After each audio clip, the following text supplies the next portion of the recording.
Sarah Edwards, and you're listening to Raw Authentic Leadership, a series of conversations, insights, and inspirations with leaders who are real, raw, and authentic. Today, I bring you a conversation jam-packed with golden nuggets from Andrew Butow of Earth2Mars. Our topic of conversation is leading successful change, and it covers so many aspects of change, ranging from inclusion through to the role of technology. Our conversation begins with Andrew sharing how his growing up in South Africa shaped his whole philosophy on change. And a warning, if you don't like space-related puns, cover your ears. Enjoy. In 2019, I was speaking at an event on leading transformation with the brain in mind. And when I mentioned the Blue Origin space project from Jeff Bezos, I noticed a particularly enthusiastic response from a certain audience member. Afterwards, when we exchanged business cards, that's when the penny dropped. The company was called Earth2Mars. No wonder Andrew Butow was animated. Since then, our paths have continued to cross. I've studied with Andrew and co-founder Hugo, and I've been trying to get Andrew as a podcast guest for months. And now the time has come. So as co-founder of Earth2Mars, a highly successful boutique change management consultancy, Andrew is one of the most passionate people I have ever met when it comes to leading change that is human-centered, inclusive, and dynamic. And that's the topic of our podcast today, leading successful change, and one that is critical for, shall we dare to say, post-pandemic? Well, and certainly 21st century leadership. Andrew, welcome to Authentic Leadership. Oh, thanks so much, Claire. It's really good to be here. Thanks for grabbing me from outer space and grounding me in Earth so we can do this amazing podcast together. I feel that this is just the beginning of many space puns to come. Oh, yeah, let's do it then. I'm all about the space puns, and you know how much I love a good metaphor. Absolutely. So actually, before we do delve into our chosen topic of leading successful change, I'm sure that many of the listeners are as curious as I was as to how Hugh and Hugo chose the name Earth2Mars for a change management consultancy, and no, we can't avoid the space-related puns. So, come on, tell us about your mission.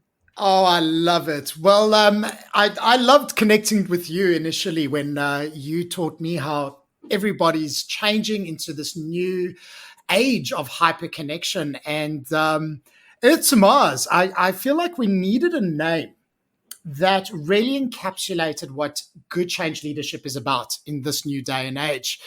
And being in the change space for quite some time now, I think I've always marveled at how transformation, whether that's personal, professional, or within an organization, can often feel a bit like an alien experience, right? So as human as we are, taking us out of the status quo and leaving the safety and comforts behind to go into this bold unknown of change can often be an out-of-body experience. There's another space pun.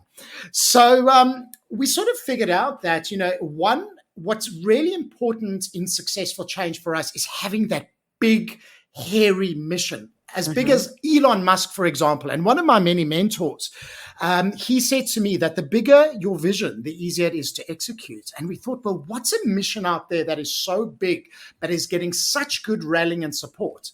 And obviously, we were inspired by Elon and his big journey to Mars. I believe Jeff has beat us to get to space, so we're a little bit upset about that. So I'm glad you rubbed that in.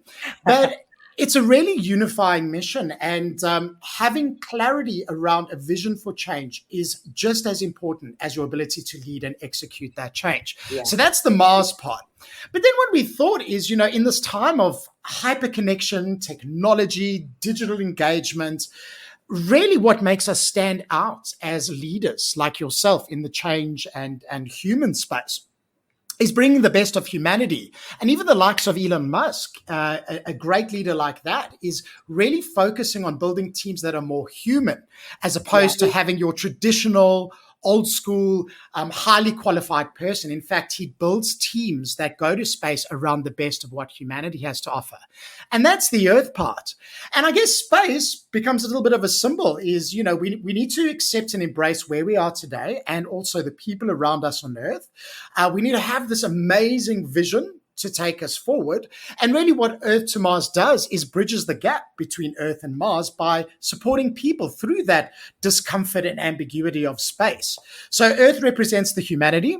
Space is the uncertainty and I guess blank card or open space that comes with any transformation.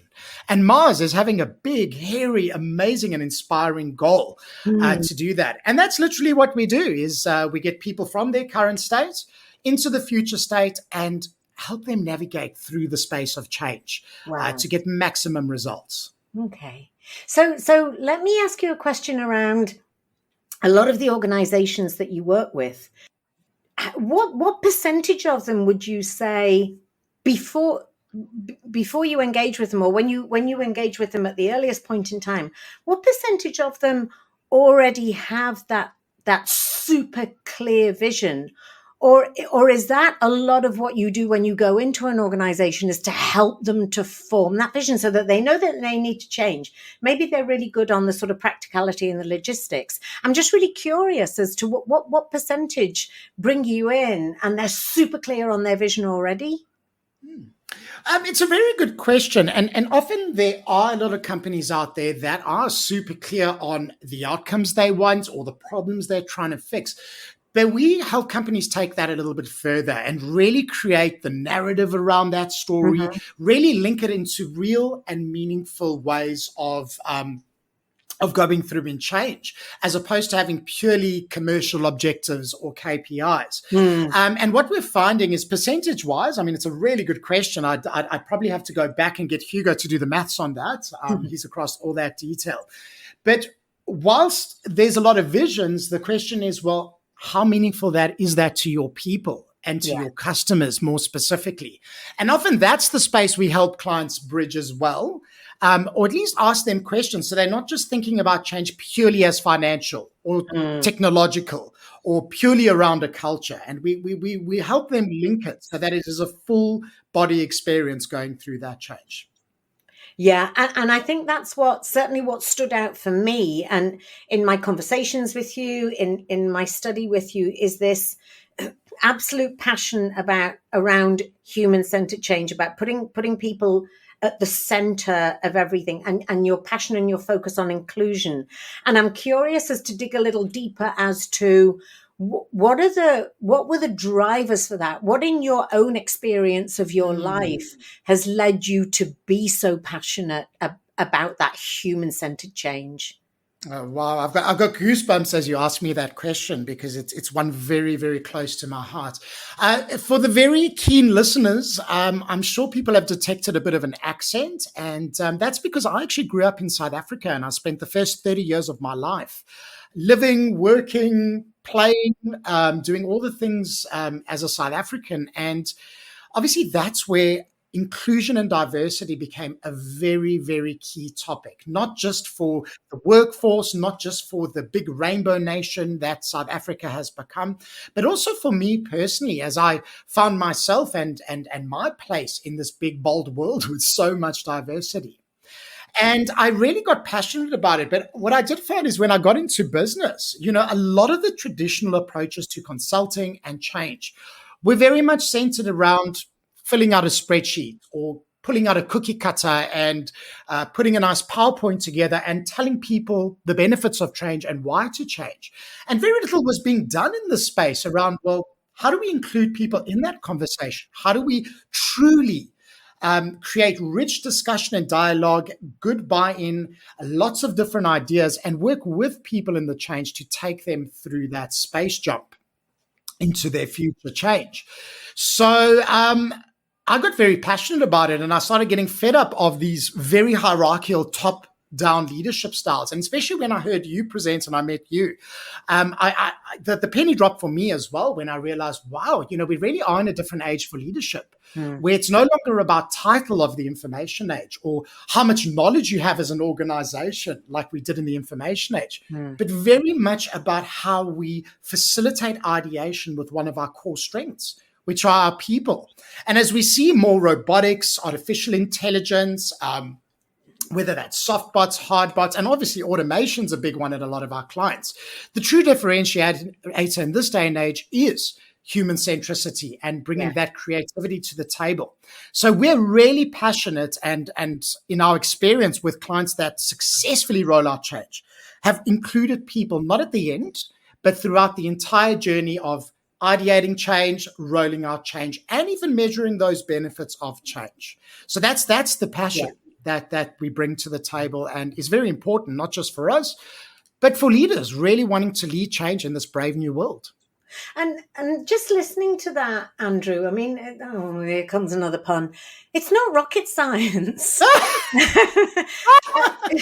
So if I were to take the position of someone who's new, potentially ignorant, why wouldn't that be a no-brainer? Why would anyone embark on a change initiative, just in your opinion? I'm just keen on your opinion and your experience, without putting people at the center. What's going on in their minds with the drivers? I'm curious.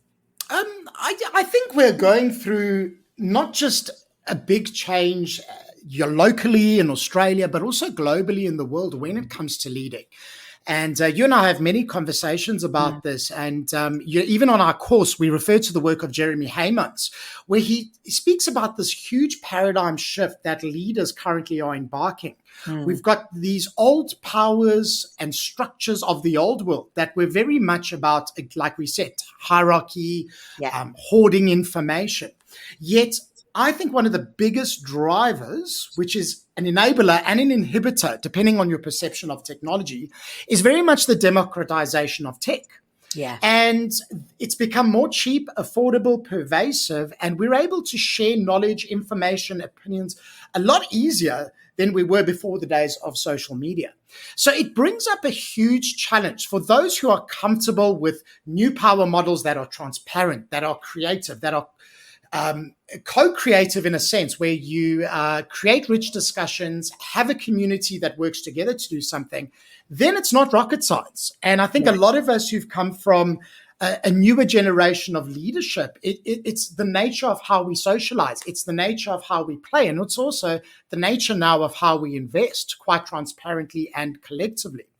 Whereas I think there's still a lot of people that have fear of stepping into this new world. And I think that's the biggest inhibitor. If I actually peel back the rings of Saturn, there's another one for you, and we get down to the core planet of what's going on there, I think it's a fear of losing face or failing or being perceived maybe as weak, because these were the values of those old power models. It was very much about having all the answers as a leader, knowing everything, and being in that power of almost invincibility.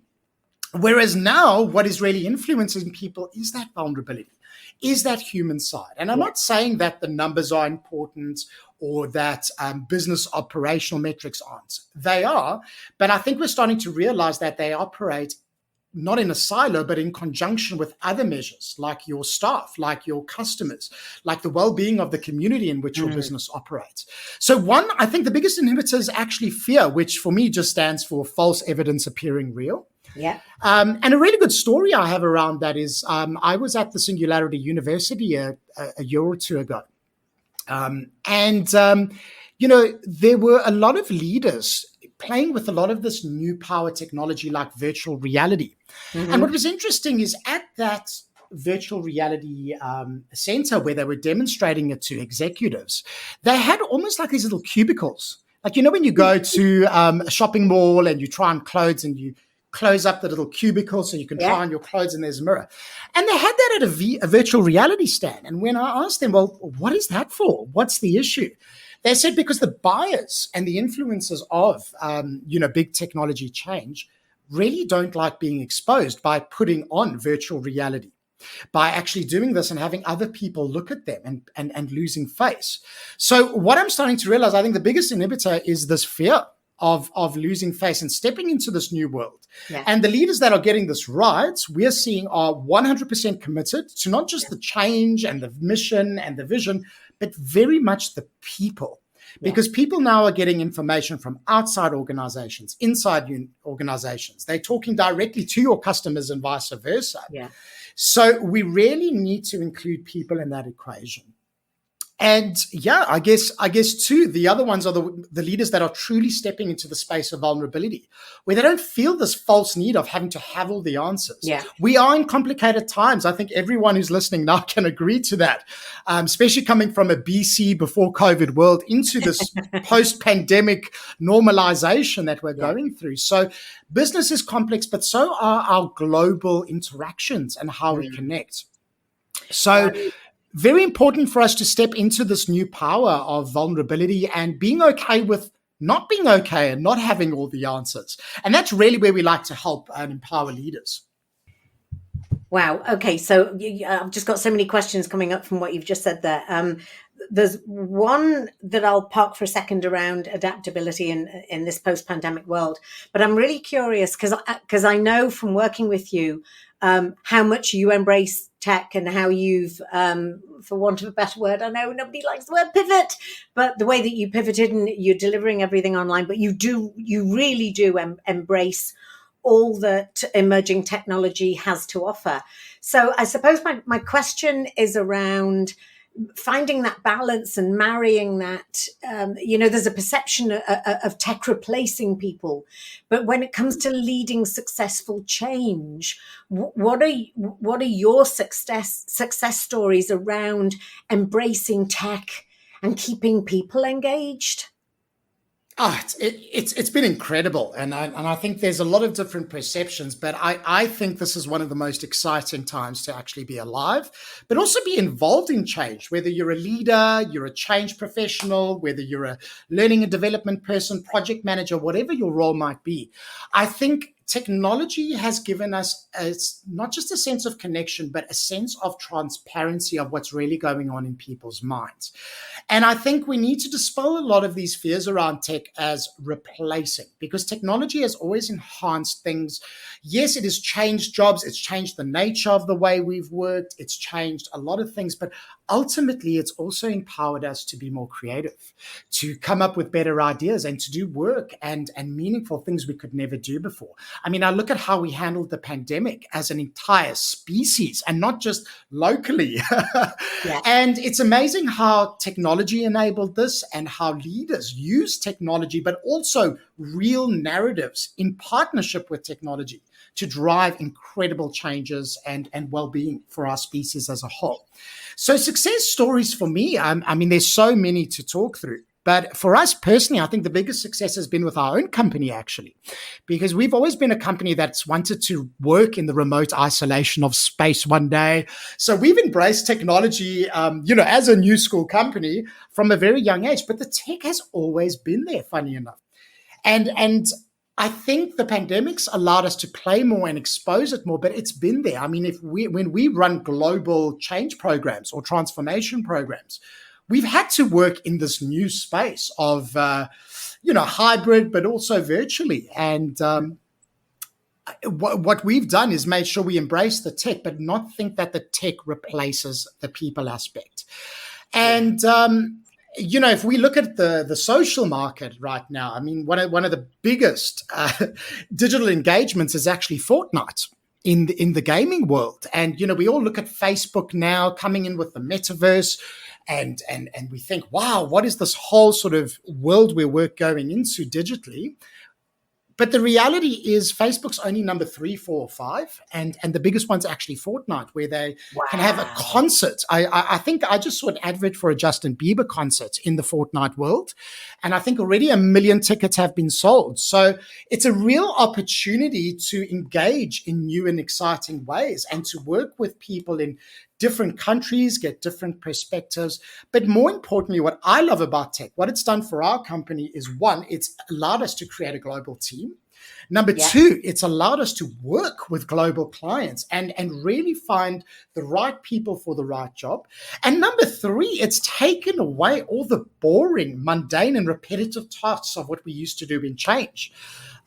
Like recording notes and filling out spreadsheets and templates. And what we really focus on now is the human aspect. So we see this as a trend going forward, that to be successful in change, we're in a good position here as technology takes over the boring, the mundane, the repetitive. Yeah. This enables us to do what change was really meant to do in the first place, is to help people, to support people and enable that. And that's something I don't see a robot or technology doing, because there's nothing like the human touch. In fact, I think people are more hungry than ever for that human touch. And for us, whether it's done digitally, face to face, it's all dependent on the how and how we focus it around the human. So for us, we've had excellent successes in the last 2 years, in spite and despite of the pandemic. But what it's allowed us to do is push ourselves further into this new world of technology. And I think it's not going to stop. With all this investment now in metaverse from one of the big players like Facebook, I think we're going to see a lot more done in this space. And it's really, really exciting. Wow. Okay, so the message I'm getting, it's about embracing, not replacing. Embracing, not replacing. And I think we shouldn't see it as a threat. I think if we embrace the tech, we can let our humanity then shine. Because, change management of the past was very much all about that, being a technical expert, having your technical slides perfect, having a great strategy. Whereas now, all of that is done by ideating using collaborative tech for us. And, obviously the successes we're seeing with our clients, this is what we want to bring to the market and for leaders out there to help them lead in very real human ways. So, I loved your pun there, the embracing, not replacing. I think we're entering a time of a great realignment here. Would you agree?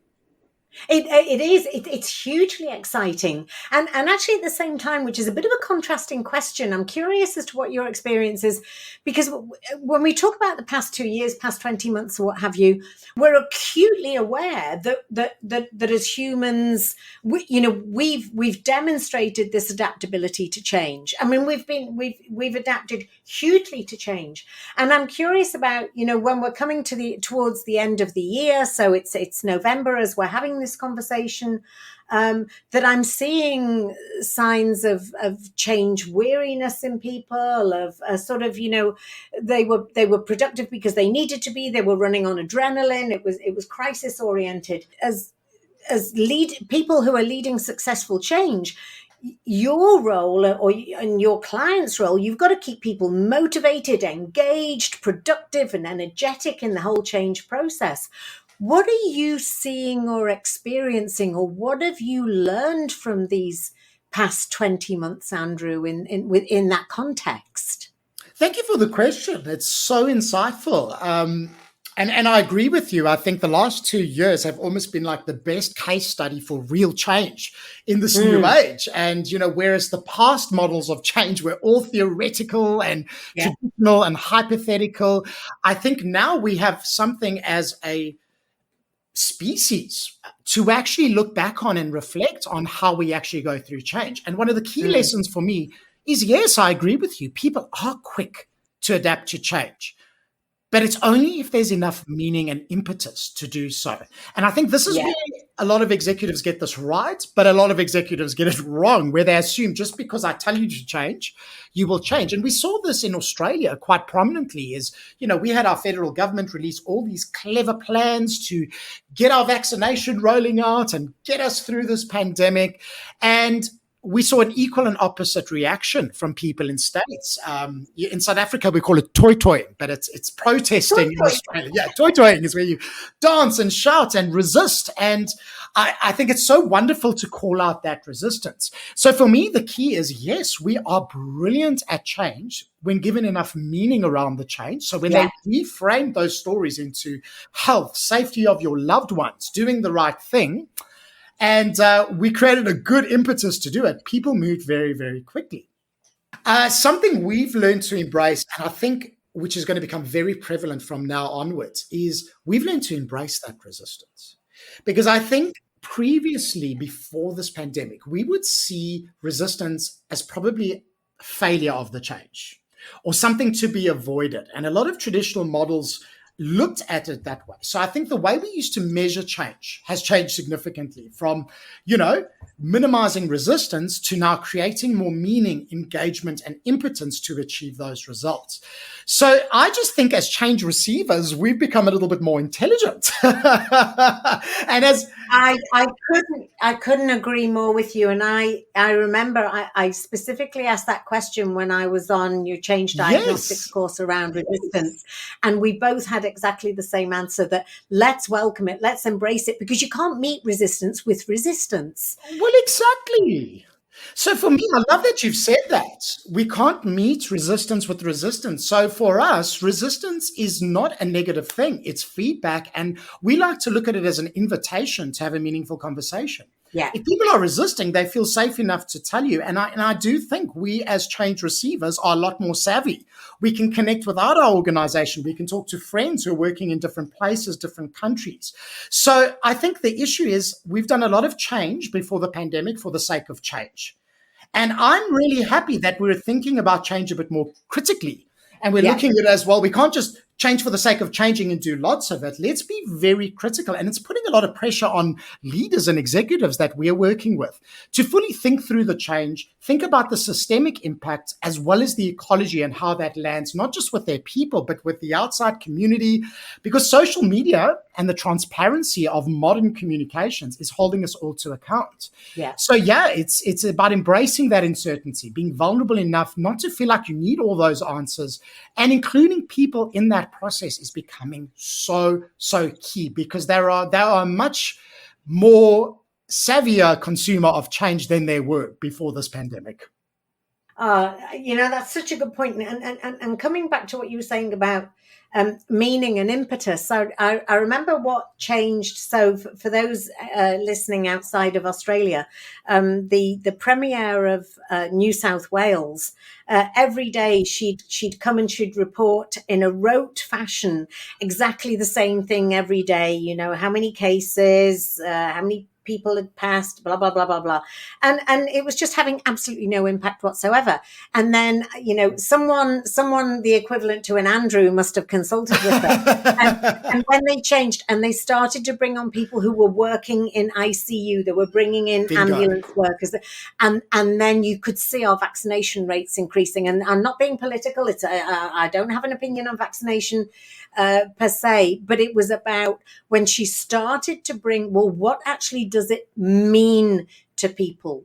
How does it impact me? How do we bring that personal narrative in, that we started to see change? So I'm curious in terms of when you're working with clients and when you're working with the executive, are they aware of the meaning? Do you have to extract the meaning? Do you elicit the meaning from focus groups? How do you work with meaning? Because it's such a critical part of human-centered design.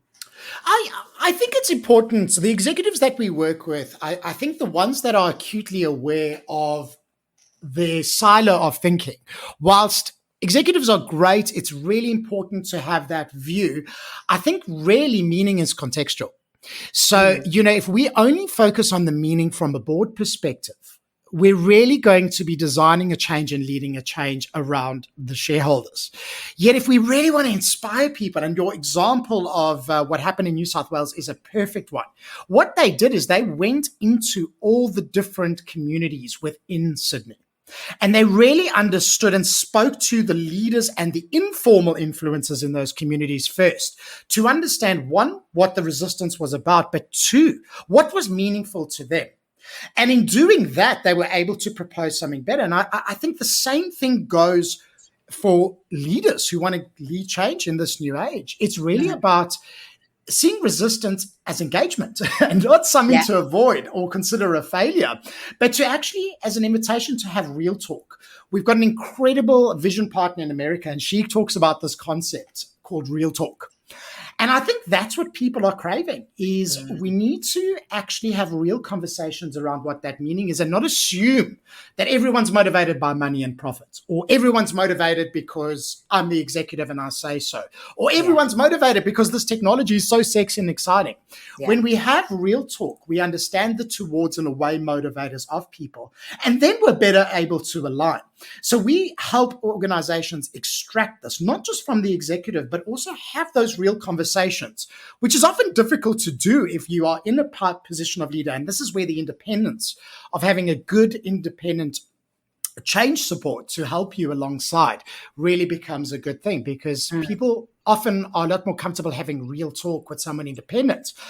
But also it removes our own unconscious biases around that. So absolutely, I think we've got a lot to learn, but I think we can look back on all these great examples. And we're in an age now where, we've got design thinking, we've got technology. Everybody these days has some form of a smartphone. Yeah. So why aren't we using this more? Yeah. And this is what we bring to the table is how can we put questions to organizations around change and co-create that change experience with people? Because one, we're seeing buy-in happens a lot up front. Two, we're seeing absolutely that there is a psychological safety immediately created by including people and asking them for their opinion. And whatever's decided, as long as there's this two-way communication, people then feel safe to go through that dark and scary ambiguity of space if you've included them on the journey and not just done change to them at the end of a project. So this is where we're seeing a lot of success, is those executives that are willing to have real talk or are willing to invest in people to facilitate that real talk, to embracing design thinking, which really just means, let's include the people we're designing this change for in the conversation and build that plan with them so we can extract that meaning and grow that meaning. And three, we all have collaborative technology, and thank you, pandemic, for making us even more acutely aware of this and embracing it a lot more, because we can now see sentiments of what people are thinking, especially online, beyond unconscious bias, and include people's opinions where often they wouldn't speak up and would become resistors a little bit later on. Is that making sense? Absolutely. And yeah, I can see that in terms of, as you say, people who might not normally speak up, but when you're using technology to facilitate that, then that gives them a voice. And that sort of leads me into the next question, which might be a bit of a curveball question because it wasn't on the ones that I sent through to you earlier. But what you mentioned about psychological safety, and I'm really curious to hear your experience of the role that psychological safety is playing in successful change. What have you experienced? What are you seeing in terms of successes or otherwise? I think this really relates nicely to a lot of the work I know you're quite famous for, Claire. And, really, people have a lot of difficulty changing or even learning something new if we don't feel safe. And I think what's really interesting is these past 2 years, we've seen that in a very real way, and how it can impact not just your ability to change, but also performance on the day to day. So psychological safety has been one of the key ingredients for us. And it's a lot easier to create the more human you are. So this is where we love using human-centered design, is because it creates a safe environment where people can ideate without judgment, where people can give their opinions, even if we're not going to go to an opinion. I mean, I always believe, a half-baked idea is always a really good starting point to go somewhere, but often we don't encourage that enough, or we don't open the conversations up to multiple layers. So the second thing is making sure your employees are feeling psychological safe also allows them to present you their perspectives. And a lot of the time they're closer to your clients, and they're closer to your processes, and they're closer to the communities within your organization and without, and what they're really saying. So by creating psychological safety, we're allowing people to have richer conversations. And instead of limiting the perspective to maybe a steering committee conversation or a board discussion and rolling change top down, we can now roll out change bottom up with opinions, and top down, and bring it all together. And at Earth2Mars, we call this radical change, because when we start doing change upwards, downwards, sideways, empowered by human-centered design, people feel included. People feel like, oh my God, there's a challenge. And I'll give you a really good example. We had an amazing client and they got hit by the pandemic. And they said, well, okay, knee-jerk reaction. We're having financial difficulties. Let's get rid of people. Let's do a restructure. And Australia's famous for this. Oh my God, we have a business challenge, restructure. But what I said to them is I said, you know what, we've created so much psychological safety with your people using human-centered design to co-create a change strategy and to ask them how they want the change to go. What if we actually present this financial problem to them and ask them to help us solve it with them? And I'll tell you, it was one of our biggest success stories, because what was amazing is we asked people and we didn't know, but there were enough people who were happy to work 3 days a week, be an Uber driver 1 day a week and look after their grandkids on a Friday. There were also enough younger people who had side hustles and art businesses on Instagram on the side. They were like, great. I'm happy to do reduced hours and do the 3 days a week. And law of averages just worked out that they didn't have to get rid of anybody. So it's amazing the power of psychological safety and engaging in real talk with people using specific, not general, but specific HCD approaches within change to actually get that answer from them. And what's great is once you've got the answer, they're already bought into it because they came up with it. So they've created it. Absolutely. Exactly. What a fabulous story. That's real empowerment. Totally, right? Wow. And often we assume that we as leaders have to make that call and it's tough, but sometimes we don't have to think we're alone. We can actually, I always say, all we need to do sometimes is just ask. Yes. So we talk about the changing face of leadership and how leadership now is, as exactly as you said, it's become more democratized, it's more distributed, it's more equally empowering. What about the changing face of change management? And for those listening maybe who are unsure about, well, what is the role of a change manager? How have you seen change management evolve, and what is the new face of change management? I love it. And I'm glad you used the word change management, because for us, I think many people have tried to define what change management is. And many people have failed. And the reason is exactly because of what you said, is as humans, we are constantly projecting meaning onto things. So we refuse to even define the term change management, because what we've realized, being in the space for so long, is that it means so many different things to so many different people. Yeah. And it's very contextual and unique to the agenda of the sponsor and the leaders, but also the organization and the clients they're serving.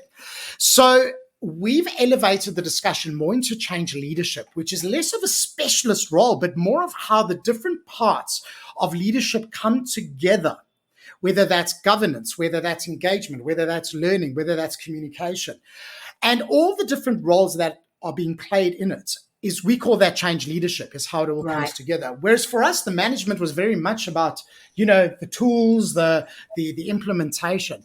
And we're finding that a lot more work needs to be done beforehand to ideate, to co-create that change with people.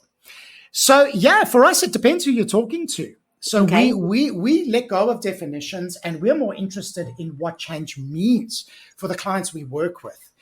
So a good example is, if I'm talking to a CFO and I start talking about digital engagement and, oh my God, look at these great PowerPoints we're designing, and oh my God, our training's out of the world, they look at me blankly. But when I ask them what change means for them, they say, oh, well, Andrew, we're investing a lot of money into this change, and the technology is all covered, but really we've got a huge people risk here, that if people don't buy into this, we're going to lose a lot of money. Yeah. So I just reframe that with the good, that problem when, and I say, well, look, that's what I do as a change leader. That problem when you've got this big investment and there's a lot of risk around people embracing it so that you can get your return on investment. We solve that problem. We bring people and we manage and we lead that people risk to get them bought into it so that you can maximize your return on investment. And obviously that conversation would change completely differently if it was a marketing person or a CEO or an HR director. So really, I think it's about us letting go of trying to have one academic sort of definition of what this is and really focus on the consulting and the service side here and make it human-centric. What does change mean to them? Link it to what's meaningful to them, and then use the process of change to educate the entire business into how to roll this out with them. Absolutely. And so with my next question, you might say to me, Claire, have you not listened to a word I've just said? Because what I wanted to ask next is probably more from a global or meta perspective, is that if there were, I don't know, three critical success factors to leading successful change, which is why you might be saying, Claire, you haven't listened to it. But I still want to try and nail you down to this. If there were three critical success factors, or people listening, they're thinking, gosh, they're listening to what you're saying, thinking, oh my God, where do I start? Because there's so much to consider here, and I do want to lead successful change. What might those three critical success factors be? Oh, that's such a great question. What I'm going to do is I'm going to tell a little story first and then hone in the three. Is that okay with you? You love stories. Yeah, we have a monthly event called Space for Change where we have global people. And I know you've spoken at one of our events, which was fabulous, all about the brain and change. But one of the stories we share to help make this more accessible to people was there's a great documentary on Netflix, and it's all about black holes. And I think the documentary, let me just look it up quick, Netflix, Edges of All We Know. If you haven't watched it, watch it. Even if you're not a space freak or a space nerd like me. What I loved about it is it really gives us a very concrete story to hang on the three critical success factors to lead change in this age. So I don't know if you know this, but it's the first time in human history we as a species have been able to take a picture of a black hole. Yeah. Now, for those of you who don't know much about black holes, that's true. We don't know much about them. It's very theoretical. It's very conceptual. We know they exist. We can measure these things, but it is a very, very complex thing to do, like a lot of changes we're facing. And it's huge. Black holes are massive relatively to Earth. So how the hell do we use a little telescope and do it? Now, what I loved is that documentary honed into some key three things, which was instead of trying to do the typical old school leadership approach of trying to build this big, massive, huge telescope and camera to try to capture this amazing thing, they realized that actually that's just their egos talking. And what they realized is, hold on, we don't have an answer to this.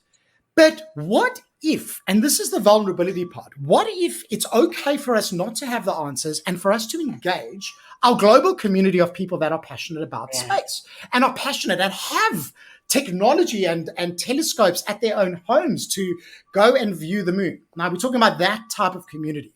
And what I love about the documentary is Stephen Hawking was involved in this. And he was the one who actually said, well, hey guys, no, let's not try to do this ourselves. Let's have real talk with our communities across the globe and put this question to them on how we might do it. And this is the joy of HCD that I love and leads to success. And what they found is they managed to have a system where they aligned every sort of person in their community and a whole bunch of volunteers across the globe. And as the world turned, each of them would face their telescope towards where they think the black hole is, and they would take a picture. So it's almost like getting multiple perspectives from lots of different people, just like we do in Changes, get perspectives from people. And what they did is they used AI and technology to then stitch that together. And we have an image now of a black hole. So how did they do this? Well, it's three clear things. Is get real, get vulnerable. We don't have to, as leaders, have to have all the answers, but really what our role is going, okay, well, if I don't have the answer, how might we find that with the people we have, with the communities we have? Yeah. So number one for me is real talk. And if you are experiencing resistance as a leader, see it as engagement. If somebody is feeling safe enough to express their view, encourage that, because that's exactly what this leadership team did, is they said, well, let's get real with people and say, we don't know the answer. But we want to know from you, and we're curious, and we want to create that conversation. So real talk for us, non-negotiable. The second, human-centered design. I can't talk about how this transformed my entire career in change.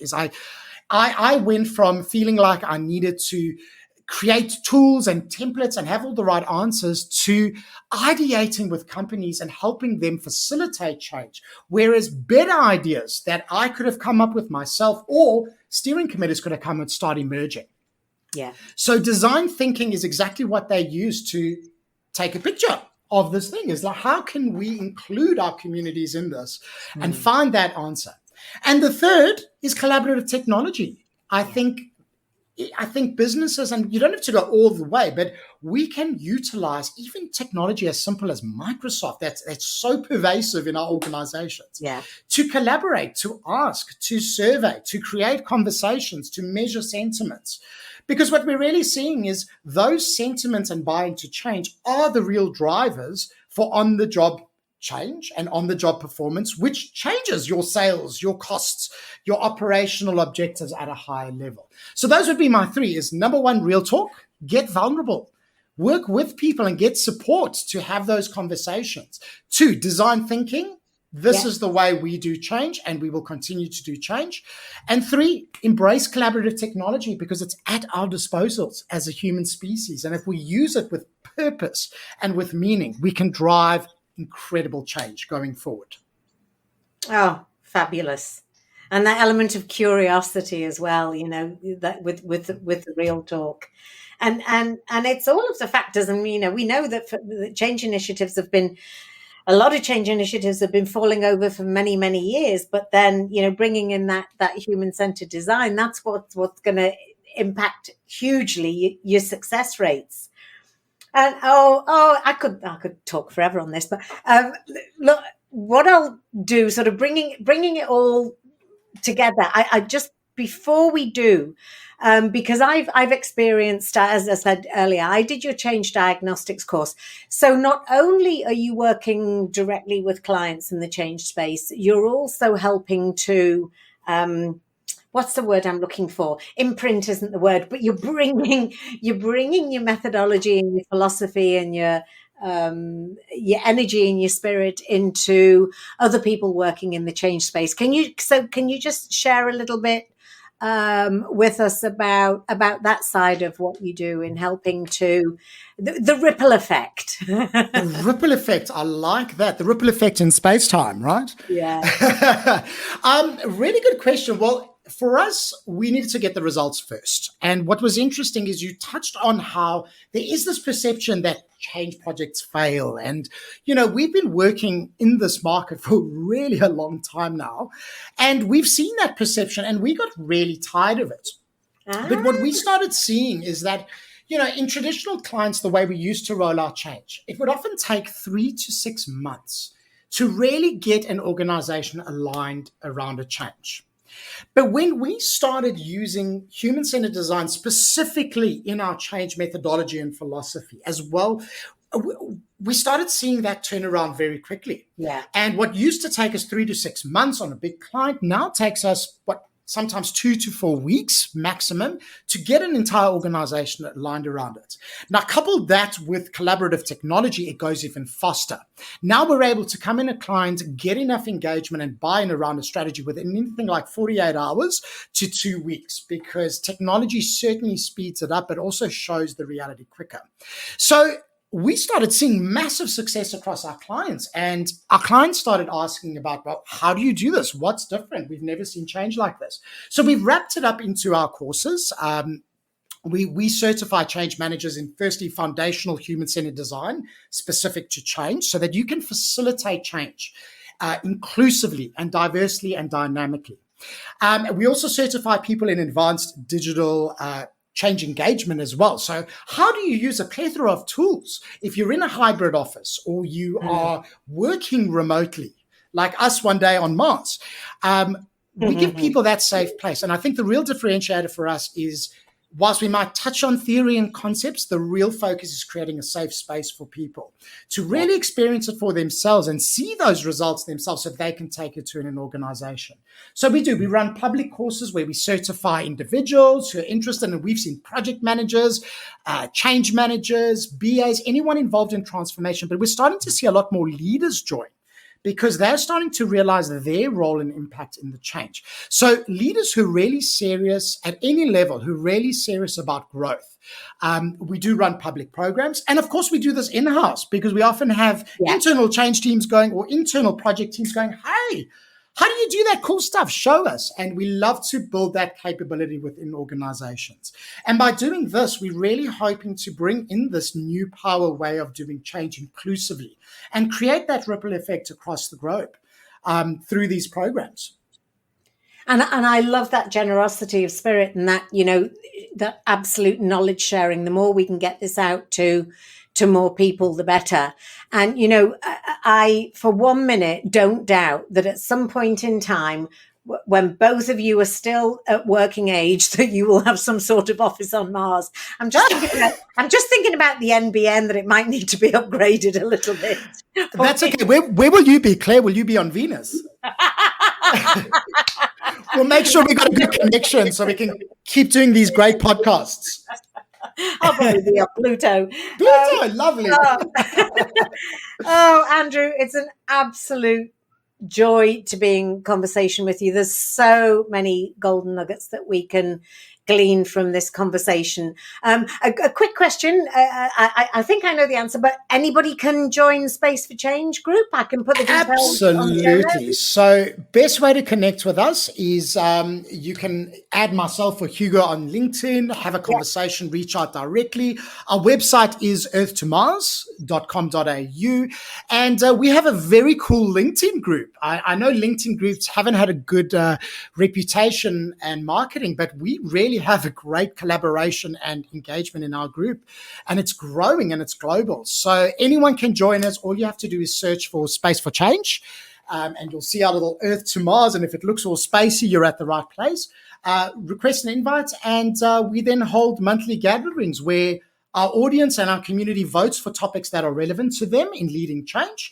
And we get amazing speakers like yourself to come and share in this conversation, because it is an emerging conversation, but it is a conversation I think we need to continue talking about. I don't think we can hang our laurels on the academics of the past. Yeah. We're really keen to get pracademical. I love that. And, and I know you're far too humble to say it, but the reason your LinkedIn group is so phenomenally successful is what you invest, what you put into that, the energy, the love, the commitment, the quality.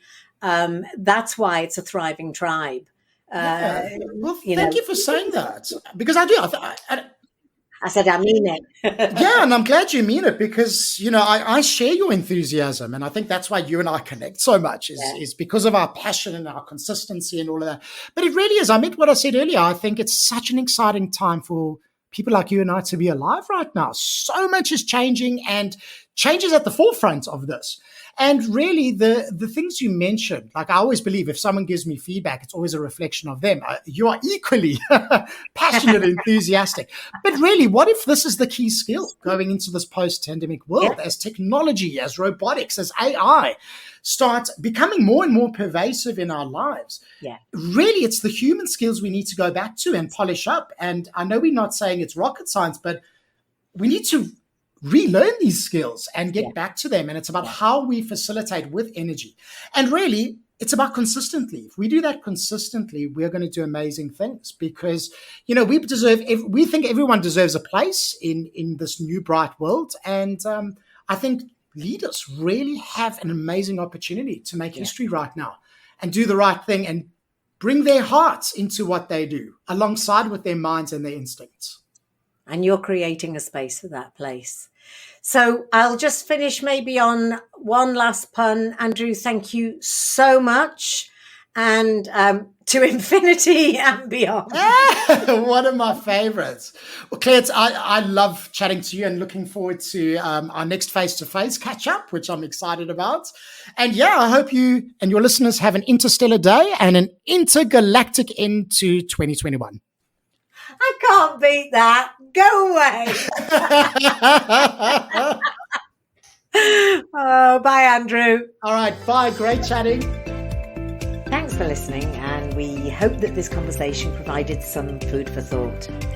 If you enjoyed the podcast, please head over to Apple Tunes or Google Podcasts and give us a positive rating and write a short review. This is the most effective way for us to get the key messages around 21st century leadership out to the community. Go well and stay safe.